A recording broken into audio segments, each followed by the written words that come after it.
E aí eu te pergunto, qual deve ser a nossa decisão hoje? Que atitude devemos tomar? Devemos nos ajoelhar, abrir o coração para Deus, confessar a Ele todos os nossos pecados, pedir a Ele perdão e misericórdia, se levantar dessa oração decidida a andar no caminho certo, o caminho da verdade, da obediência aos 10 mandamentos, do relacionamento verdadeiro com Cristo. Uma vida de comunhão com Jesus é o que vai preparar você e eu para a vida eterna. Olá meu amigo, olá minha amiga, tudo bem? Nosso Chega Mais Perto de hoje tem uma mensagem extremamente importante para os dias em que nós estamos vivendo. Hoje eu vou falar sobre os 2 caminhos, com base em Mateus capítulo 7.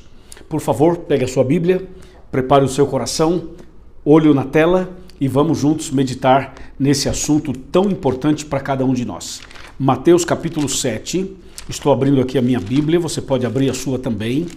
E vamos ler os versos 13 e 14, que diz assim: Entrai pela porta estreita, larga é a porta e espaçoso o caminho que conduz para a perdição, e são muitos os que entram por ela. E porque estreita é a porta e apertado o caminho que conduz para a vida, e são poucos os que acertam com ela. Bom, esse texto é muito conhecido de todos aqueles que estudam a palavra de Deus, que frequentam alguma igreja. Nós sabemos, portanto, que a Bíblia Sagrada nos apresenta 2 caminhos. Um caminho é verdadeiro, o outro é falso. Um é certo, o outro é errado. Um é de Deus, o outro não é de Deus. Então aqui você viu que existem os seguintes caminhos, o estreito e o largo. Por incrível que pareça, o caminho estreito, que é o mais difícil, que é o mais desafiador, é o caminho certo, que conduz a Deus e ao céu. O caminho largo, que é mais fácil, que não precisa mudança de vida, que não precisa conversão, que não precisa abandonar nada. Esse caminho largo é o caminho da perdição, é o caminho errado, é o caminho do mal. Aparentemente parece ser bom, mas no final é um caminho mau. Exatamente como está escrito em Provérbios capítulo 14, versículo 12. Eu vou ler para você. Veja, Provérbios capítulo 14, versículo 12.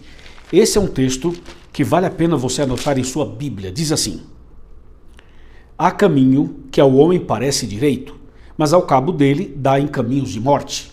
Percebeu? Então veja, existem caminhos que parecem bons, parecem direitos, mas no final dá em caminhos de morte. Por isso temos que tomar cuidado, vigiar, orar para tomar a decisão certa. Esses 2 caminhos aparecem na Bíblia Sagrada sob as mais diversas figuras de linguagens e também usando, até mesmo em algum contexto, uma linguagem mais figurativa, normalmente figurativa. Por exemplo, o caminho estreito e o largo aparecem na Bíblia assim: no estreito nós encontramos o céu, no largo o inferno, viu? Céu e inferno, os 2 caminhos. Deus e o diabo, os 2 caminhos. A verdade e a mentira, os 2 caminhos. Abel e Caim, os 2 caminhos. Davi e Golias, os 2 caminhos. Sansão e Dalila, os 2 caminhos. Trigo e joio, os 2 caminhos. Percebeu? Sempre 2. Só existem 2 possibilidades, ou o certo ou o errado, ou o trigo ou o joio. E tem mais. Veja, existe na Bíblia uma descrição de 2 homens. Um homem que construiu sua casa na rocha e o outro construiu na areia. Aí estão os 2 caminhos. Um que foi obediente, fiel, prudente, e o outro que foi desobediente, infiel e imprudente, insensato. Também nós encontramos no Calvário Jesus morrendo na cruz, mas de um lado e do outro tinha 2 ladrões. Um se arrependeu e o outro morreu blasfemando. São os 2 caminhos. O caminho do arrependimento, o caminho certo, o caminho do céu, e o caminho da blasfêmia, que é o caminho largo e da perdição. Também nós encontramos na Bíblia a trindade do bem e a trindade do mal. A trindade do bem é Deus, Jesus e o Espírito Santo. E a trindade do mal é o dragão, a besta e o falso profeta. Também encontramos na Bíblia 2 igrejas, eu diria, 2 igrejas. Apocalipse 12 fala de uma mulher fiel que representa a igreja verdadeira. E Apocalipse 17 fala de uma mulher infiel, uma prostituta que representa a igreja falsa. Também no Apocalipse encontramos o selo de Deus e o selo da besta. Percebeu? Só existem 2 caminhos. Ou você está no certo ou está no errado. Ou eu estou no certo ou eu estou no errado. E mais, encontramos na Bíblia duas cidades, Jerusalém e Babilônia. Entendeu? E mais, encontramos na Bíblia vida e morte. E por aí vai. A gente poderia ficar aqui um bom tempo mencionando esses dois caminhos, mas você já entendeu. Agora escute uma coisa.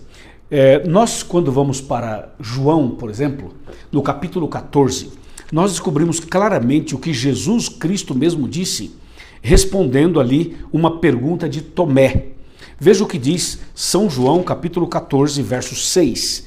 Diz assim, veja, na verdade eu vou ler o verso 5 para ajudar a entender o 6. O 5 fala assim, disse-lhe Tomé, Senhor, não sabemos para onde vais, como podemos saber o caminho? Ótima pergunta. Verso 6, respondeu-lhe Jesus, eu sou o caminho e a verdade e a vida, e ninguém vem ao Pai senão por mim.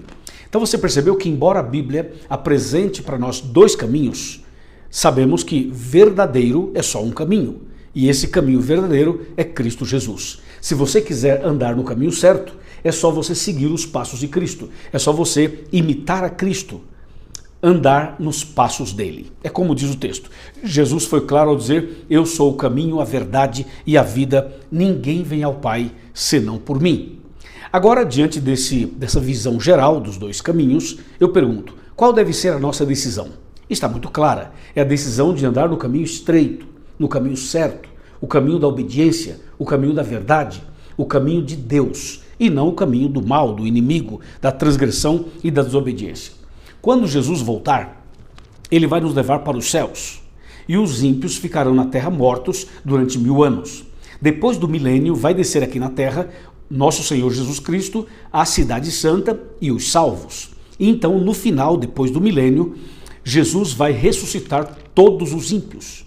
E então, Jesus vai reunir toda a humanidade, todos os seres humanos que já nasceram nesse planeta, e Jesus vai dar a sentença final, vai dar as boas-vindas para os justos e vai dar o castigo eterno para os perdidos. Veja só como a Bíblia fala, como a Bíblia trata este importante momento da história escatológica da humanidade. Veja Mateus capítulo 25, versículos 34 e 41. O 34 diz, então dirá o rei aos que estiverem à sua direita, vinde benditos de meu Pai, entrai na posse do reino que vos está preparado desde a fundação do mundo.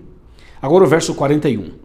Então o rei dirá também aos que estiverem à sua esquerda, apartai-vos de mim, malditos, para o fogo eterno, preparado para o diabo e para os seus anjos. Percebeu?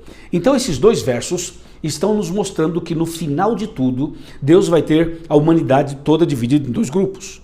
O grupo daqueles que foram fiéis e o grupo daqueles que foram infiéis.